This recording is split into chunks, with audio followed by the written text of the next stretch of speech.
Natasha Miles and Mariko Hill, the former captain, the legend of Hong Kong China cricket. Right there in the middle, she went off the mark at the last ball of the over, the 7th. She's on 2 from 5. Natasha Miles always getting stats. She must convert them. Yesterday she ran out of gas while on 40. Ria Sharma bowling her second. And they scamper through for a single.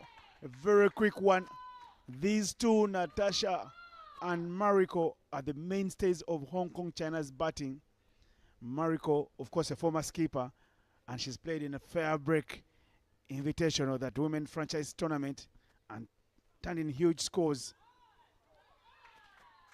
Yesterday she was used sparingly by her captain Natasha, but she came through and bowled at the death the last 2 overs and went for just 8 runs. And I was asking Mariko Hill at the post-match presentation, why didn't she give her senior player more overs to bowl and do more work? There was just a wry smile coming off her face, not much to say. Every day calls for a different set of tactics, but she seems to know what to do. Firm control of her skills. Very good to see. Flights that one up and paddled down. Very good from Natasha. Ran through for 1. I like their intent. Very positive. They are running positively in between the wickets. That's what's required in this campaign. I'm sure the team that accumulates the most number of singles gives themselves a better chance to win.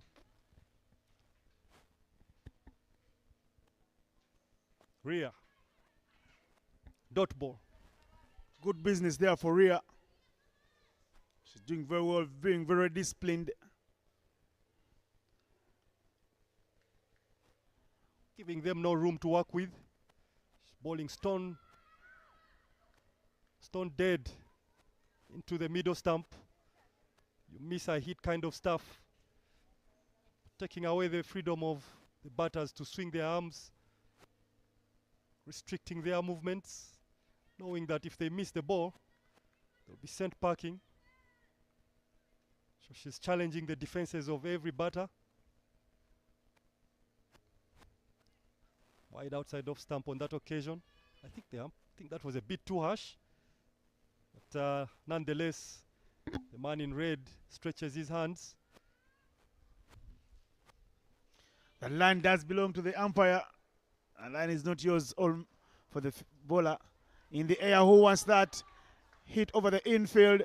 The chase is on. Does it have the legs to cross the boundary? It's the boundary that Mariko Hill desires to break her shackles and add to the total of Hong Kong China. That's the advantage of the singles.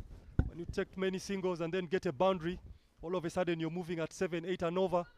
And that's exactly what Hong Kong China needed at that moment. And Mariko slogs one deep square leg, vacant area in the power play. She picks up a boundary, 39 for 1 at the end of the 8th over.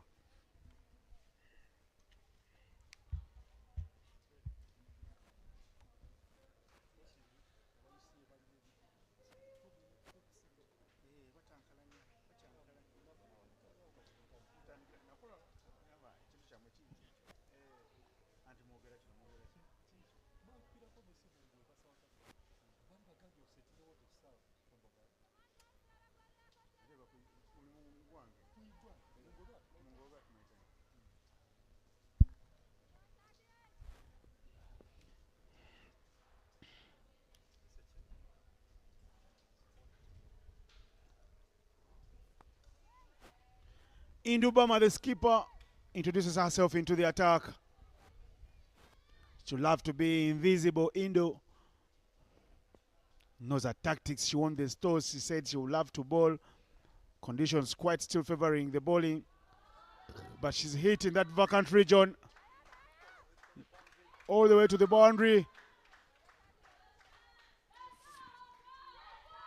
Natasha Miles continuing to pepper the onside there.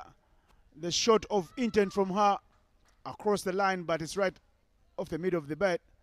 Ria Sharma chases, but she only plays second fiddle in the chase. Only Usain Bolt could have got to that one, innocent. Usain Bolt, Asafa Powell would have been finishing up second fiddle in that chase. The ball travels faster. It's like a tracer bullet. That's the bottom hand coming into play. Trying to hit to the side screen. It's a fine stop from Ria Sharma. Very beautiful pattern here. Already 5 runs from 3 balls. I think that puts a bit more pressure on Indu Boma. Mariko and Natasha noticing that they need to keep things going. Shimmy, a little shimmy down the ground, punch through the covers, pick up another single. That's a good thing about singles innocent. Build pressure on the bowler, and all of a sudden, if you get a boundary, the scorecard looks completely different. And as you can see, Hong Kong China is moving at a decent rate of 5.19. For the loss of only 1, 45 runs in the 9th over.